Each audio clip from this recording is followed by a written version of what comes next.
আসসালামু আলাইকুম। আশা করি আপনারা সবাই ভালো আছেন। এই ভিডিওটা খুব শর্ট একটা ভিডিও হবে এবং এই ভিডিওতে শুধুমাত্র মার্কেটের বর্তমান পরিস্থিতি নিয়ে এবং ইন্ডেক্সের গন্তব্য আগামী দিনগুলোতে কেমন হতে পারে, মোরলেস আমাদের প্রিপারেশন বা আমাদের ট্রেডিং অপশনে আমরা কী ধরনের পরিবর্তন আনতে পারি বা আমাদের কী করা উচিত, কিভাবে ফলো করা উচিত, সেই বিষয়টা একদম ইন শর্টে আপনাদেরকে বুঝিয়ে বলার চেষ্টা করছি। তো প্রথমে আমরা একটা জিনিস আপনাকে ক্লিয়ার করতে চাই, সেটা হচ্ছে ফেসবুকে গত 17ই জুলাই আমি একটা পোস্ট করেছিলাম ইন্ডেক্সের চার্ট দিয়ে, এবং এই যে চার্টটা ছিল, এই চার্টের উপরে যে হেডলাইন ছিল সেটা ছিল আমি একটা বড় আশা নিয়ে মান্থলি বেসিসে মার্কেটকে দেখার চেষ্টা করছি। তো এই চার্টটা দেখে আমাদের মধ্যে আশা তৈরি হবে বা অনেকে এক্সাইটেড হব, এটা সত্যি, এটা স্বাভাবিক। আমি এক্সাইটমেন্ট তৈরি করার জন্যই আসলে দেখিয়েছি, সমস্যা নেই। বাট প্রবলেম হচ্ছে এখানে অনেকেই আমরা আবার ধরে নিয়েছি যে মার্কেটে বুল রান শুরু হয়েছে, আমি এরকম কোনো কিছু বোঝাতে চেয়েছি। এটার অ্যান্সার হচ্ছে মার্কেটে বুল রান শুরু হয়েছে আমি মোটেও এরকম কোনো কিছু বোঝাতে চাই নাই, বরং আমি আপনাদেরকে হায়ার টাইম ফ্রেমে দেখানোর চেষ্টা করেছি 2003 সাল থেকে মার্কেট অ্যাকচুয়ালি একটা আপ ট্রেন্ডে আছে। হ্যাঁ, আমার এই কথাটা শোনার পরে আপনি মনে মনে অনেক কিছু বলতে পারেন বা আমার বিপক্ষেও আপনার কিছু কথা মাথায় চলে আসতে পারে যে এত লম্বা সময় ধরে আমরা কারেকশন ফেস করতেছি, পোর্টফোলিওতে 50% অনেকেরই নাই, তারপর এই লোকটা বলতেছে যে মার্কেট আলটিমেটলি লং টাইম ফ্রেমে আপ ট্রেন্ডে আছে। এটা আপনি মনে করতে পারেন, but the thing is actually আমাদের ইন্ডেক্স আপ ট্রেন্ডেই আছে। বাট সমস্যা হচ্ছে 2011 সালে আপনারা সবাই জানেন যে কী পরিমাণ একটা হরিলুট হয়েছিল মার্কেটে। তো ওই ক্রাইসিসটার পরে মার্কেট থেকে অ্যাট এ টাইম এত পরিমাণ ক্যাশ ফ্লো বের হয়ে গিয়েছে বা লিকুইড মানি বের হয়ে গিয়েছে, পরবর্তীতে মার্কেট আসলে সেটার ধকল আর রিব্যালেন্স করতে পারে নাই। ক্যাশ বের হয়ে যাওয়া কোনো সমস্যা না, মার্কেটে যখন ক্যাশ ঢুকে একটা আপট্রেন্ড তৈরি হয়, ক্যাশ কিন্তু বের হবে, প্রফিট টেক হবে। কিন্তু প্রফিট টেক হওয়ার পর শেয়ারের দর কিছুটা কমার পর আবার কিন্তু নতুন করে রি এন্ট্রি হইতে হবে, তাহলে আসলে সাইক্লিক অর্ডারে মার্কেট আস্তে আস্তে উপরের দিকে যেতে থাকে। বাট প্রবলেম হচ্ছে 11 সালের পরে যে ঘটনা ঘটছে সেইটা আসলে মার্কেট এখনও পর্যন্ত টিল টুডে রিকভার করে উঠতে পারে নাই। সো এই কারণে আমরা একটা বড় টাইম ফ্রেমে সাইডওয়াইজ কারেকশনের মধ্যে দিয়ে আসি। হ্যাঁ, আপনার কাছে মনে হইতে পারে যে এটা একটা বিশাল বড় কারেকশন, আসলে এটা একটা বিশাল বড় কারেকশন কার জন্য? যারা 2011 সালের পরে মার্কেটে এসছি তাদের জন্য, কিংবা যারা 2009-10-এ নতুন করে মার্কেটে ঢুকেছিলাম কিন্তু 2011-র পতনের সময় এক্সিট করতে পারি নাই, তাদের জন্য আসলে এটা একটা মেজর এবং বড় correction. I agree with you. But যারা 2003 সালের আগে থেকে মার্কেটে আছে এবং 2010 সালে বের হইতে পারছে, এই পার্সেন্টেজটা খুবই কম, আমি সেটা জানি, পার্সেন্টেজটা খুবই কম। বাট যারা বের হইতে পারছে তারা কিন্তু আলটিমেটলি একটা আপট্রেন্ড এনজয় করার পরে এখন আসলে টাইম ওয়াইজ একটা সাইডলাইনে কারেকশনের মধ্যে দিয়ে আসে। সো আমি এটা বোঝানোর চেষ্টা করছি এবং আমি এইটা দেখানোর চেষ্টা করছি যে মান্থলি টাইম ফ্রেমে মার্কেট টুডে অর টুমোরো একটা বুল মুভমেন্ট বা একটা বুল রান আমাদেরকে উপহার দিবে। বাট আমি কোনোভাবেই এটা বোঝানোর চেষ্টা করি নাই মার্কেটে বুল রান শুরু হয়ে গিয়েছে। এইটার একটু ব্যাখ্যা দিয়ে দিচ্ছি যে কেন আপনি বলতে পারবেন না বা আমিও বলতে পারবো না মার্কেটে বুল রান শুরু হয়ে গিয়েছে। সিম্পলভাবে আমি আপনাকে দু একটা জিনিস দেখাই। আপনি যদি একটু ব্যাকে যান, আমি অনেক ব্যাকে যাচ্ছি না, একটু সামান্য একটু ব্যাকে যাচ্ছি, একটু খেয়াল করে দেখেন মার্কেট থেকে যখন ফ্লোর প্রাইস তোলা হয়েছিল তখন মার্কেটে একটা আর্টিফিশিয়াল উত্থান তৈরি হয়েছিল, ধরে নেন। আর্টিফিশিয়াল উত্থান তৈরি হওয়ার পর এইখানে আসলে মানুষ এক্সিট করছে এবং পরবর্তীতে একটা শার্প কারেকশন, একটা বড় কারেকশন, 6400 থেকে শুরু করে 5000 পয়েন্ট পর্যন্ত আমরা নিচে নেমে গেছি, অর্থাৎ 1400 পয়েন্টের একটা পতন। বিষয়টা হচ্ছে এই যে 1400 পয়েন্টের পতন হইল, আপনি এইখানকার যে আর্টিফিশিয়াল আপ মুভমেন্ট তৈরি হয়েছিল সেই ভলিউমটা একটু খেয়াল করেন, এক। দ্বিতীয়ত, আমরা 5ই আগস্টের পর মার্কেটে যে 4 দিনের একটা উত্থান দেখতে পেয়েছিলাম, সেই জায়গাটাতে যদি আপনি ভলিউম দেখেন, এখানে যদিও মাত্র 3 দিনের জন্য ভলিউম তৈরি হয়েছিল, বাট ভলিউমের পিকটা যদি খেয়াল করেন তাহলে ভলিউমের পিকটা কিন্তু সেম লেভেলেরই ছিল, মোর অর লেস। এই জায়গাটাতে এবং এই জায়গাটাতে সেম লেভেলেরই ছিল। এখন আমি এই দুইটা বাদই দিলাম আপনার জন্য, এই দুইটা বাদ দেন আপনি। বাট এই ডাউন ট্রেন্ডের মধ্যে যে ছোট ছোট পুলব্যাকগুলো এসেছিল, এটা কি ছিল বোঝার চেষ্টা করেন। এটা কি ছিল আসলে? এইটা একটা বুল মুভমেন্ট ছিল। কোন দিকে? নিচের দিকে। মানে বেসিক্যালি এটা একটা বিয়ারিশ মুভমেন্ট ছিল, বাট আমি আপনার ব্রেনটাকে ভালোভাবে ক্যাচ করতে পারার জন্য বোঝানোর স্বার্থে বলতেছি, আপনি একটু মার্কেটকে যদি উল্টা করে চিন্তা করেন, চারটাকে আমি একটু উল্টা করলাম, অল্টার প্লাস আই প্রেস করলে চার্ট আসলে উল্টা হয়। আপনি যদি চার্ট উল্টা করেন তাহলে এই যে মুভমেন্টটা, এটা একটা বুল রানের সমতুল্য। আর আপনি যদি চার্টটাকে স্বাভাবিক করেন তাহলে এই যে মুভমেন্টটা, এটা একটা বিয়ার রানের সমতুল্য, অর্থাৎ বিয়ারিশ মুভমেন্ট। তাহলে একটা বিয়ারিশ অ্যাকচুয়াল মুভমেন্ট আপনারা অলরেডি দেখে ফেলেছেন, রাইট? আমরা সবাই দেখে ফেলেছি। তাইলে আমাদেরকে বুঝতে হবে আমরা যে বিয়ারিশ মুভমেন্টটা দেখলাম সেইটার ক্যারেক্টারিস্টিক আসলে কেমন ছিল।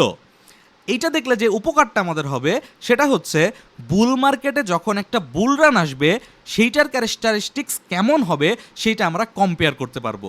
সো এই যে একটা ডাউন ট্রেন্ড ছিল, এই ডাউন ট্রেন্ডের মধ্যে যে ছোট ছোট পুল ব্যাকগুলো ছিল, এই যে এইখান থেকে এই পর্যন্ত একটা পুল ব্যাক, এইখান থেকে এই পর্যন্ত একটা পুল ব্যাক, আপনি যদি এই পুল ব্যাকের ভলিউমের পিকটাকে একটু খেয়াল করেন, এই বড়গুলো বাদ দিচ্ছি আমি, এই বড়গুলা আমি টোটালি অ্যাভয়েড করে বাদ দিয়ে দিলাম, ঠিক আছে?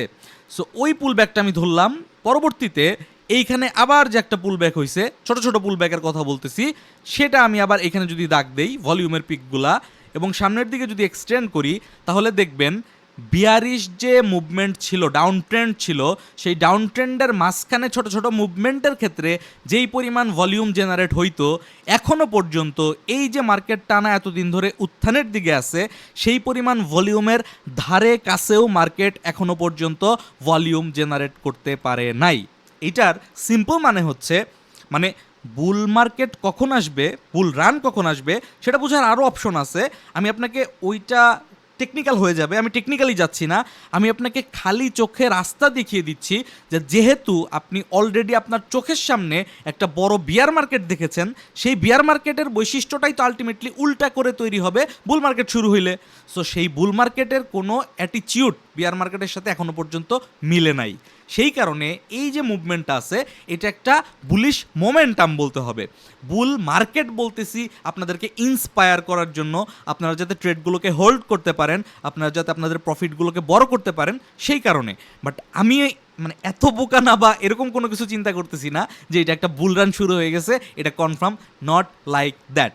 সো আপনাদের ওই কনফিউশনটা আশা করি আমি দূর করতে পেরেছি। বুল মার্কেট আসতে হইলে এই ভলিউমটা আরও বাড়তে হবে এবং বুল মার্কেট আসছে কি না সেইটা বুঝার চেষ্টা করব অন্তত পক্ষে এই হাইটা পার করার পরে। আপনি যদি ডেইলি বেসিসে চিন্তা করেন, এই যে সুইংটা তৈরি হয়েছে, এই সুইংয়ের মেজর হাই হচ্ছে এইটা। এখনও পর্যন্ত মেজর হাইয়ের ধারে কাছেও আমরা পৌঁছাই নাই। মেজর হাই 5400 পয়েন্টের উপরে অবস্থান করতেছে। যদি কোনোভাবে আমরা এই 5400 পয়েন্টকে ব্রেকআউট করি, তাহলেও এটা 100% কনফার্ম না যে ওইটা বুল মার্কেট, মানে যে অ্যাকচুয়াল বুলিশ রান আমরা আশা করতেছি। অর্থাৎ বুলিশ রান মানে কি, দেখেন বুল মার্কেটের অনেক ধরনের ব্যাপার স্যাপার আছে। আপনি যদি গত কয়েক বছরের পরিসংখ্যান দেখেন, এর মাঝখানে এইটাকেও কিন্তু আপনি একটা বুল মার্কেট বলতে পারেন, এইটাকে একটা বুল মার্কেট বলতে পারেন। মানে কি, এগুলো ছোট ছোট bullish momentum. But bull market বলতে বেসিক্যালি যেটা বোঝায় সেটা হচ্ছে 2010-এর আগে যেটা ক্রিয়েট হয়েছিল ওইটা। বুল মার্কেট হইলে মার্কেট সাধারণত 2 গুণ 3 গুণ পর্যন্ত বা এর থেকেও বেশি পরিমাণ উত্থান ঘটে। সো ওইটা শুরু হওয়ার সিগনাল খোঁজা শুরু করতে হবে 5400-র এই লেভেলটা ব্রেকআউট হওয়ার পর। এটা ব্রেকআউট হইলেও কনফার্ম না, বাট এটা ব্রেকআউট হইলে আর্লি ইন্ডিকেশন দিবে যে হ্যাঁ শুরু হইতে পারে, এবার তুমি ফলো করা শুরু করো। সো আমি আশা করছি আপনাদের বুল মার্কেট, বুল রান এই ব্যাপারটা ক্লিয়ার করতে পারছি। এখন আমরা যে মোমেন্টামটাতে আসি সেটা একটা বুলিশ মোমেন্টাম। এই বুলিশ মোমেন্টামটাকে আমরা এনজয় করতেছি। এই বুলিশ মোমেন্টামে আমাদের আগামী সপ্তাহে বা আগামী দিনগুলোতে আমাদের ইন্ডেক্সের গতিপথ কেমন হইতে পারে সেইটা শর্ট করে এখন একটু বোঝার চেষ্টা করব। দেখেন, যখন মার্কেট এই লেভেলে একটা ব্রেকআউট দিছিল এই যে এই ক্যান্ডেলটাতে, তারপর থেকে আমি ফেসবুকে বলেন, ইউটিউবে বলেন, প্রত্যেকটা ভিডিওতে, প্রত্যেকটা পোস্টে একটা সিঙ্গেল মেসেজ আপনাদেরকে ডেলিভার করেছি। সেটা হচ্ছে ইন্ডেক্স দেখার কোনো প্রয়োজন নাই। আপনারা ইন্ডিভিজুয়ালি যেই স্টকগুলোতে আছেন ওই স্টকের প্রফিটগুলোকে ক্যারি ফরওয়ার্ড করার চেষ্টা করেন, প্রফিটগুলোকে বড় করার চেষ্টা করেন। সো আমি জানি না আপনাদের কতটুকু উপকার হয়েছে না আপনাদের ক্ষতি হয়েছে, আপনারা চাইলে এই ভিডিওর কমেন্ট সেকশনে কমেন্ট করে আমাকে জানাতে পারেন। তো এখন এই 2 সপ্তাহ পরে এসে আজকে আমার কাছে প্রথমবার মনে হইলো যে আজকে একটু ইন্ডেক্সের দিকে তাকানোর সময় এসেছে।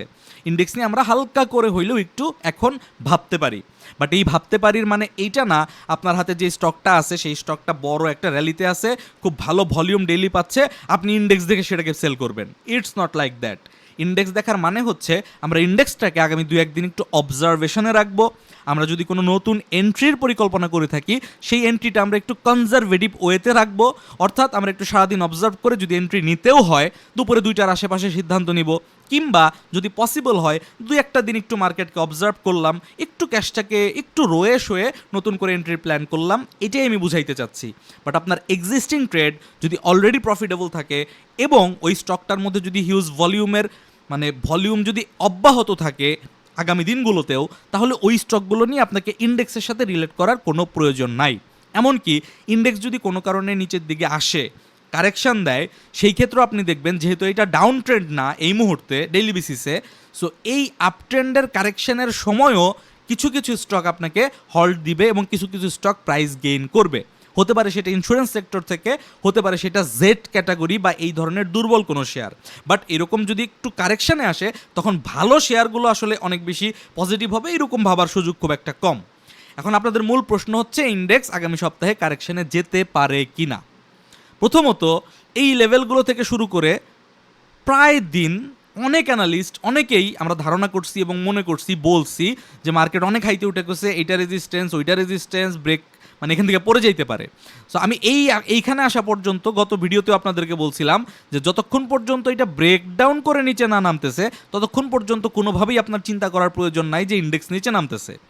আজকে এই মুহূর্তে এসে আমি আপনাদেরকে বলতে চাই যে এখন আমার ব্যক্তিগত পয়েন্ট অফ ভিউ থেকে আমার কাছে মনে হচ্ছে যে ইন্ডেক্সের যতটুকু উপরে ওঠা একটানে যতটুকু উপরে ওঠার, হয়তোবা সেই ওঠাটা এখন একটু ব্রেক দিতে পারে, একটু জাস্ট সময় নিতে পারে। এটা যদি আপনি কনফার্ম হইতে চান তাহলে আপনাকে আসলে এই জিনিসটা ব্রেকডাউন করে কিনা, অর্থাৎ 5040-30 লেভেল ব্রেকডাউন করে কিনা এটা দেখতে হবে, সেটার জন্য ওয়েট করতে হবে। বাট সেটার জন্য ওয়েট করতে গেলে এখানে 2-3 দিন সময় লাগবে। আমি চেষ্টা করতেছি একটু আর্লি আপনাদেরকে জাস্ট ভাইবটা দেওয়ার জন্য যে কি হইতে পারে, একটু যাতে আমরা মেন্টালি আপিলিং মোডে থাকি, একটু বুঝার চেষ্টা করি, দ্যাটস ইট। ভয়ের কোনো কিছুই নাই। এখন এটা কেন বলতেছি, আমি যদি শুধুমাত্র এটাই স্টক নাও প্ল্যাটফর্ম, আমার ভিআইপি মেম্বারশিপই নেওয়া, আমি যদি শুধুমাত্র স্টক নাওয়ের চার্ট দেখি তাহলে কোনোভাবেই আমি দেখি না যে মার্কেট এইখান থেকে এইখানে নিচের দিকে আসবেই বা আসতে বাধ্য, আসার ম্যাক্সিমাম পসিবিলিটি নাই। বাট আমি একটু যদি ইন প্যারালাল বুলবিডি বা আমার স্টক অন্যান্য প্ল্যাটফর্মেও একটু ঢুকি, তাহলে সমস্যাটা হচ্ছে ভলিউমের একটা ব্যাপক তারতম্য এখানে দেখা যাচ্ছে। এখানে আপনি খেয়াল করেন ভলিউমটা গ্র্যাজুয়ালি বাড়তেছে। এইখানে যে হাইটা তৈরি করছে এই ভলিউমের চাইতে গত দিনের ভলিউমটা কিন্তু হায়ার হাই তৈরি করছে। বাট যখন আমি পুলবিডি কিংবা আমার স্টকগুলোতে যাচ্ছি, অন্য প্ল্যাটফর্মে আমি দেখতে পারতেছি যে গত হাইতে, অর্থাৎ এই সময়টাতে যেই ভলিউম তৈরি করছিল তারপরে এখনো পর্যন্ত নতুন করে আর কোনো হায়ার হাই ভলিউম তৈরি করতে পারে নাই। ভলিউমের হায়ার হাই তৈরি করতে পারে নাই, কিন্তু সুইংয়ে হায়ার হাই তৈরি করে ফেলছে। এইটাকে বলে ভলিউম ইমব্যালেন্স, তো বা আপনি বলতে পারেন ভলিউমের ডাইভারজেন্স। যেভাবে বলে আপনি খুশি হন, যেভাবে বলে আপনি স্বাচ্ছন্দ্য পান, মূল বিষয়টা হচ্ছে যেভাবে বললে আপনি নিজে বুঝতে পারেন, সেটা আপনার জন্য ইম্পর্টেন্ট। সো আপনারা হয়তো বা মোমেন্টাম ইন্ডিকেটরগুলোর ডাইভারজেন্স দেখে অভ্যস্ত হইতে পারে, সেটা আরএসআই, এমএসিডি, স্টকিস্টিক যে কোনোটা হইতে পারে। বাট আমার কাছে according to my observation, according to my back test over the few years, আমার কাছে মনে হয় সবচেয়ে বেশি গুরুত্বপূর্ণ হচ্ছে ভলিউমের ডাইভারজেন্স। কারণ ভলিউমের চাইতে গুরুত্বপূর্ণ আমার কাছে অন্য কোনো ইন্ডিকেটর ট্রেডিং লাইফে আমি অন্তত পক্ষে এখনও পর্যন্ত পাই নাই। সো যেহেতু আমি কি এখন গ্যারান্টি দিয়ে আপনাকে বলতে পারবো যে আসলে এইটা সঠিক না এইটা সঠিক? হয়তোবা আমাকে একটু দেখতে হবে ব্যাক টেস্ট করে যে আসলে ওই দিন ভলিউম কত হয়েছিল ওটা তো দেখা যায়, পরবর্তীতে এই দিন ভলিউম কত হয়েছিল। আচ্ছা লেটস একটু খেয়াল করার চেষ্টা করি। সেইটা হচ্ছে লাস্ট হাই তৈরি করছে কবে? লাস্ট হাই তৈরি করছে হচ্ছে 9 জুলাই, 10ই জুলাই, 10ই জুলাইয়ের পরে 17ই জুলাই। আচ্ছা লেটসে দেখি তো কি হয় 10ই জুলাই আর 17ই জুলাই। আমরা যদি ইন্ডেক্সের মুভমেন্টে যাই, আচ্ছা এগুলো এগুলো কনজারভেটিভ হয়ে যাবে, এগুলো আমি ব্যাকটেস্ট করে দেখে প্রয়োজনে কোনো একটা পোস্টের মাধ্যমে শেয়ার করবো, আপনাদের সময় আমি নষ্ট করতে চাচ্ছি না। মূল বিষয়টা হচ্ছে যেহেতু আমরা সুইংয়ে হায়ার হাই তৈরি করে ফেলছি, ভলিউমে হায়ার হাই তৈরি করতে পারি নাই, ইন্ডিকেটরগুলোতে বিয়ারিশ ডাইভারজেন্স অনেক আগে থেকেই আছে, সবচাইতে বড় কথা হচ্ছে সুইংটাকে যদি আমি একটু ভালোভাবে মেজার করার চেষ্টা করি তাহলে আমি দেখতে পাচ্ছি এই সুইংটার মধ্যে ইতিমধ্যে 5টা মুভ দেখা যাচ্ছে, 1 2 3 4 5। সাধারণত এই ধরনের সিচুয়েশনে বড় কোনো পজিটিভ মুভমেন্ট 5টা মুভমেন্ট দিয়েই ওঠে এবং সেইখানে 3 নাম্বার মুভমেন্টটা থাকে সবচাইতে বড়, ম্যাক্সিমাম কেসেই 5 নাম্বার মুভমেন্টটা থাকে ছোট। তো এটা আমি আপনাকে ছোট টাইমে দেখাইলে আপনি আরও ক্লিয়ার দেখতে পাবেন, আমার দেখা আছে, আমি আপনাকে জাস্ট বোঝানোর জন্য দেখাইছি। ধরেন এটা যদি সরাই তাহলে আপনি দেখতে পাবেন যে এইটা আসলে 1, এইটা যদি আমি ধরি 2, এরপর ধরেন 3, এরপর 4, এরপর 5। এখন এই জিনিস দেখার পরে আপনি যদি বলেন ভাই ধুর ইন্ডেক্স কি শুধু 1 2 3 4 5 দেখে দেখে চলে, আই অ্যাপ্রিসিয়েট ইউর কমেন্ট। আমিও বলতেছি যে ইন্ডেক্স শুধু 1 2 3 4 5 দেখে দেখে চলে না, যদি চলতো তাহলে এর আগেও পড়ার অনেক অপরচুনিটি ক্রিয়েট হয়েছিল, বাট পরে নাই, কিন্তু এখনও নাও পড়তে পারে। বাট আমার চোখে ওই 2 সপ্তাহ আগের ব্রেকআউটের পর থেকে আজকে পর্যন্ত কাউন্ট করলে আজকেই প্রথম মনে হচ্ছে আগামী সপ্তাহে একটা সেল প্রেশার আসতে পারে। তবে আমি বিলিভ করি যেই সেল প্রেশারটা আসতে পারে সেই সেল প্রেশারটা আমাদেরকে অনেক বড় কোনো কারেকশনের দিকে নিয়ে যেতে পারবে না, বরঞ্চ যেই কারেকশনটা আমরা এক্সপেক্ট করতেছি, আমার কথা বলতেছি, আমি এক্সপেক্ট করতেছি এই কারেকশনে সেক্টরাল চেঞ্জ আসবে। কেমন সেক্টরাল চেঞ্জ আসতে পারে? লেটসে ধরেন মার্কেটে 10টা লো পেড শেয়ার অনেক বেড়ে গেছে, কোনোটা 20%, কোনোটা 30%, বেশ কয়েকটা 50%-এর উপরে বাড়ছে। 2-3টা শেয়ার আমি নিজের চোখে দেখতে পাচ্ছি, ট্র্যাক করতেছি, যেগুলো 100% উপরে বাড়ছে। আপনি যদি খেয়াল করেন ব্যাক ইন্ডে গিয়ে দেখেন দেশ গার্মেন্টসের মতো শেয়ার কিন্তু ডাবলেরও বেশি বেড়ে গেছে। জেমিনি, রহিমা ফুড, এরকম অনেক শেয়ার আছে যেগুলো 50% বেড়ে গেছে। সো সেই কনসেপ্ট থেকে আপনি চিন্তা করলে এখন যদি মার্কেটে কারেকশন আসে তাহলে যেগুলো অনেক বেশি বেড়ে গেছে সেগুলোর কারেকশন হওয়াটা জরুরি হয়ে আসছে, এটা 1 নাম্বার পয়েন্ট। আর যেগুলো এই মুভমেন্টের মধ্যেও বাড়ে নাই সেটা লো পেইডের মধ্যে হওয়ার পসিবিলিটি আমাদেরকে মাথায় বেশি রাখতে হবে। সেটা লো পেইড শেয়ার হইতে পারে, সেটা লাইফ ইন্স্যুরেন্স সেক্টর হইতে পারে, ইন্স্যুরেন্স সেক্টর হইতে পারে, আইটি সেক্টর হইতে পারে, জেড ক্যাটাগরি হইতে পারে এবং বি ক্যাটাগরির 10 টাকা থেকে 30 টাকার মধ্যবর্তী ছোট কোয়ালিটির শেয়ারগুলো হইতে পারে। এই যে কথাগুলো বললাম, যতগুলো শেয়ারের টাইপের কথা বললাম, এতগুলো টাইপের মধ্য থেকে যেই শেয়ারগুলো এখনও 5-7%-এর বেশি মুভমেন্ট করে নাই, যদি মার্কেটে একটা কারেকশন আসে পরবর্তী উত্থানের সময় ওই শেয়ারগুলোতে একটা নতুন ফ্লো তৈরি হইতে পারে। দ্যাট মিনস এইটাকে আমি কোনো একটা পুল ব্যাকের সাথে কম্পেয়ার করতে চাচ্ছি। একটা সেক্টরে টাকা ঢুকে গেছে, সেইখান থেকে কিছু প্রফিট টেক হয়ে সেই টাকাটা নতুন একটু নিচের দিকে থাকা সেক্টরগুলোতে ঢুকে পরবর্তীতে সেগুলাকে আবার বাড়াবে। যেগুলো এখন বাড়ছে এগুলো যে কোনোটা আর বাড়বে না ব্যাপারটা কিন্তু এরকম না। ধরেন 10টা লো পেড শেয়ার বাড়ছে, 10টা লো পেড শেয়ারের মধ্যে 5টাতেই স্মার্ট মানি আছে, আর 5টা ধরেন রিটেল পাবলিক এবং স্মার্ট মানি অল্প স্বল্প থেকে নিজেরাই বাড়িয়ে ফেলছে।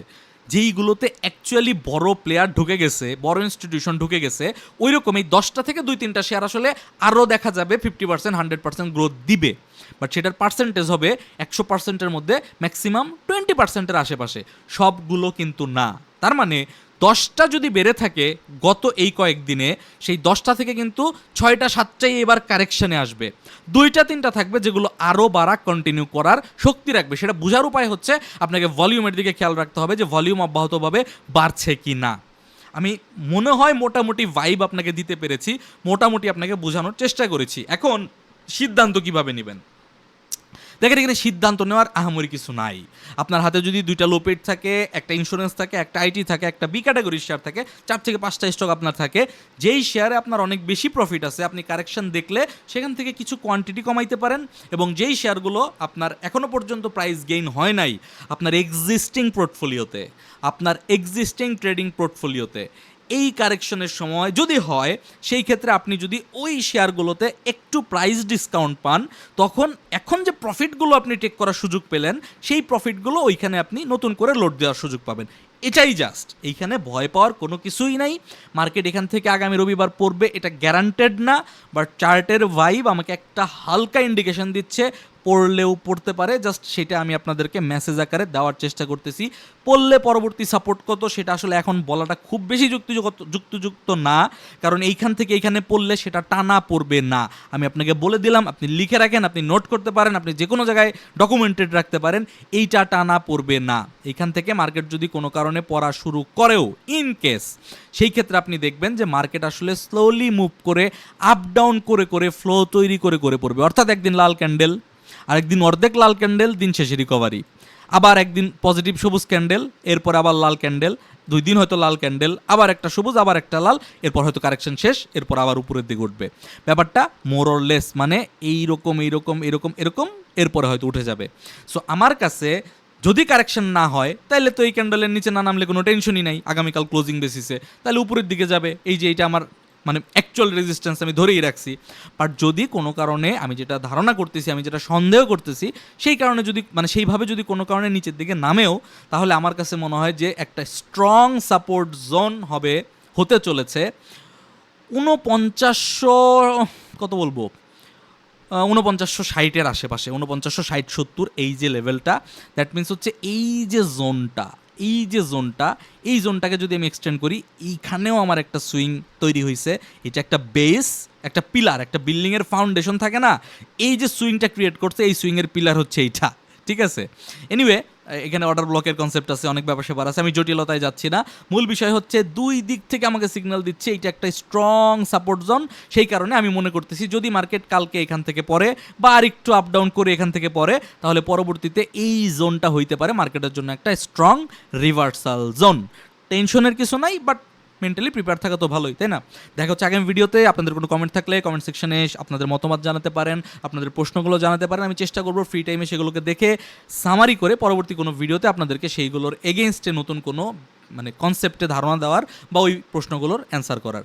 সবাই ভালো থাকবেন, সুস্থ থাকবেন, প্যানিক হওয়ার কোনো কিছুই নাই, বাট ক্যালকুলেটিভ মেজারমেন্ট নিয়ে একদম সাহসিকতার সাথে, মানে আমি যা গত 2 সপ্তাহ ধরে আপনাদের সাথে একদম যুদ্ধ করতেছি আপনাদের ট্রেডিং সাইকোলজি ঠিক রাখতে, ওই ট্রেডিং সাইকোলজির মাইন্ডসেটটাকে ঠিক রেখে ভয় না পেয়ে সেল দিতে চাই তাইলে সেল দিব, সেল দিতে চাই না তাহলে চুপ করে বসে থাকবো স্টপ লস না হওয়া পর্যন্ত। নতুন করে ঢুকতে চাই, একটু অপেক্ষা করব, রিভার্সাল জোনে মার্কেট আসে কি না, সেখানে এসে কোনো পজিটিভ কনফার্মেশন পাই কি না, পেলে আমি আর ভয় করব না। এই বিষয়গুলোতে ক্লিয়ার থাকেন, মাইন্ডসেট ফ্রেশ রাখেন, টেনশনের কোনো কারণ নাই, ভয়ের কোনো কিছুই নাই। সবাই ভালো থাকবেন, সুস্থ থাকবেন, আল্লাহ হাফেজ, আসসালামু আলাইকুম।